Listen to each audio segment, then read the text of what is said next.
When I saw you scheduled, I think one of my guys got you scheduled. I was like, what? We got Jon. Excited to have you here, man. I'm so excited to be here, man. So, Jon, a lot of things are happening on the world of social media marketing.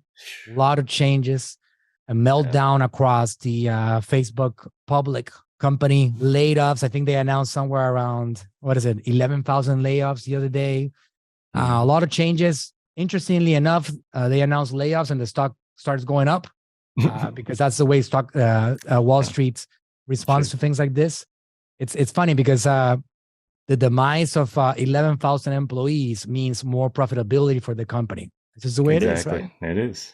So what is your take right now, Jon, on the subject of social media marketing, and particularly in regards to Facebook and Instagram? Where are we at right now, man? And it's a weird place. It's so funny, being an old timer, right? Being through so many phases of this. And, I was first exposed to Facebook in 2007 while I was with the NBA, and that there were 50 million people on Facebook at the time. And, it was pivotal, obviously, to the growth of my company or my business. Like, I didn't have a business, and it was because I had experience with it from the NBA, that I was comfortable with it. And I went through everything, with Facebook. But it was really interesting that we've reached this point where now it's not like sky is falling, right? But this is the first time the Facebook/Meta stopped growing, which is insane, really, like to go that long and grow every single quarter, like clockwork. And that now it's like, oh my God, what's happening that they're not growing? Well, you do cap out eventually, but it is clear. I really can't call them Meta. I'm sorry, but Facebook. I know, right? It's so difficult. It's so especially you've been talking about Facebook for 14, 15 years. So it's a big change. It's like if suddenly you start calling yourself like Joseph or something. It's not going to work, right? Well, so I see like Kanye saying, call me Ye, it's like, this is actually part of the whole story. And that like, oh yeah, we're doing this metaverse thing, right? When it started to feel a little panicky, right? So call us Meta. Everything's about the metaverse. We're going 100% all in on this thing. And it's like, I don't know. This feels like, I don't know. I'm not going to say there's not a lot of thought that goes into it. And there definitely is. But it seems incredibly risky. Like, this is the first time I felt like they made a huge move to something as opposed to waiting, like with mobile. Like, they waited forever with mobile. They waited with video. Throw everything into the metaverse.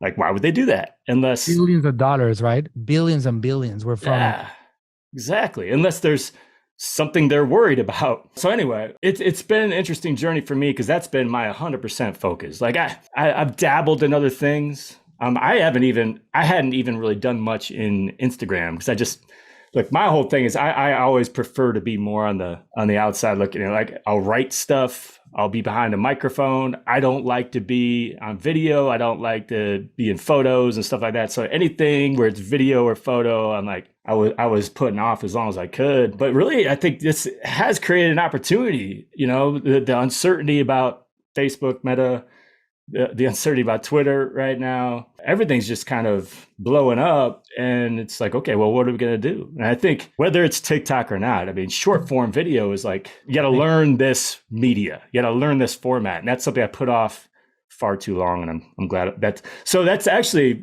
one way I'm using Facebook and Instagram now that I wasn't before, is creating that kind of content. And it's actually kind of depressing in a way because I get a lot of people commenting, I haven't seen you in years. And I'm like, I've been here. I've been creating content. It's just that I haven't been doing it the way that Facebook wants me to. So they haven't been seeing it. So anyway, that's my biggest thing with Facebook and Instagram right now is I'm using it in different ways that I haven't in a while. You got to adjust to the opportunities. This is the way it is. What would you say is right now an opportunity when it comes to social media advertising and investing people's advertising dollars? Well, look, first of all, it doesn't mean we're abandoning Facebook, because I think what's happening there is also potentially creating some opportunities. CPMs are dropping because there are fewer advertisers there. I think that some of the Facebook seems to be realizing that they need to innovate there as well with their advertising. So some of the biggest changes there just over the last few weeks bringing back 28-day click attribution, that's a big deal. Being able to compare those attribution windows again, like we did prior to iOS 14, getting the breakdowns of conversions by like placement and whatnot. Some of these things that may seem like nothing to a non-marketer, but for us, anyone who was advertising on that platform, once iOS hit, I'd contend just the loss of 28-day click was the biggest negative impact. Well more than like all the opt-out stuff. Now, for those of you guys that are not marketing nerds like me, so the attribution window is basically that period of time since somebody engages with an ad on Facebook or Instagram, and when does the dashboard show that purchase it was actually connected to that ad right there. So historically it was 28 days and a 7-day view, right, John? Was the original? It's 28-day click, 1-day view originally. So 1-day views. So somebody saw the ad on Facebook and went to the website and purchased, the dashboard will show that conversion if it was happening in that first day. If somebody saw the ad and purchased a few days later, they never clicked on it, then you wouldn't see any conversion.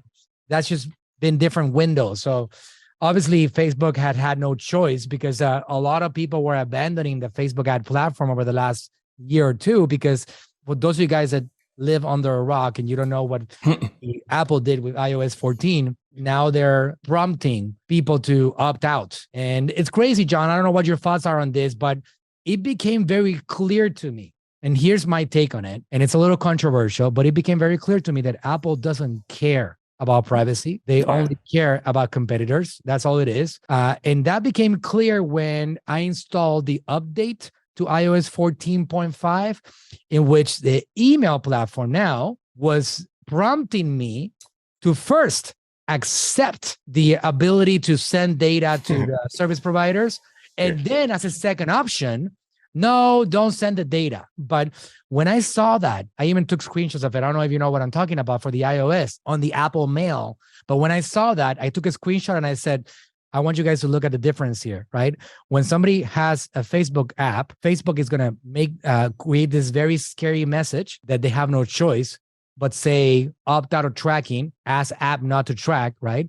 And when they have an email app, the Apple Mail app says allow Apple to as a first option. When I saw that, I was like, incredible. I just visualize these people at the boardroom talking about how they're going to manipulate the audience and get everybody on board with allowing Apple to keep on tracking so they can build their own tracking and their own like journeys while excluding everybody else from tracking. I don't know if they've come out with the numbers, but I would imagine that 90% plus, John, have opted out of tracking because it's a scary message.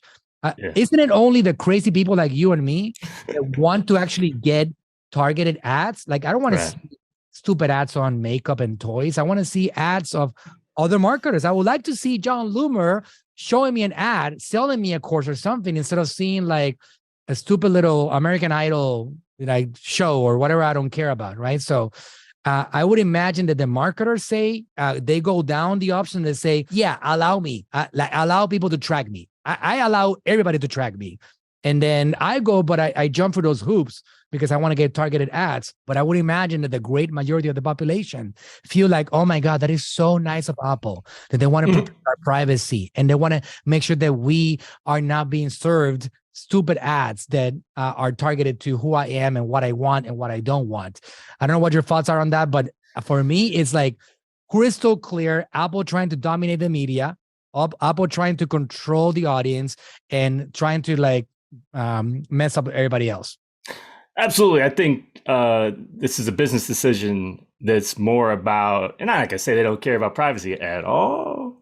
I don't know, but there's absolutely about competition and revenue, and it's a business decision. So it harms Facebook.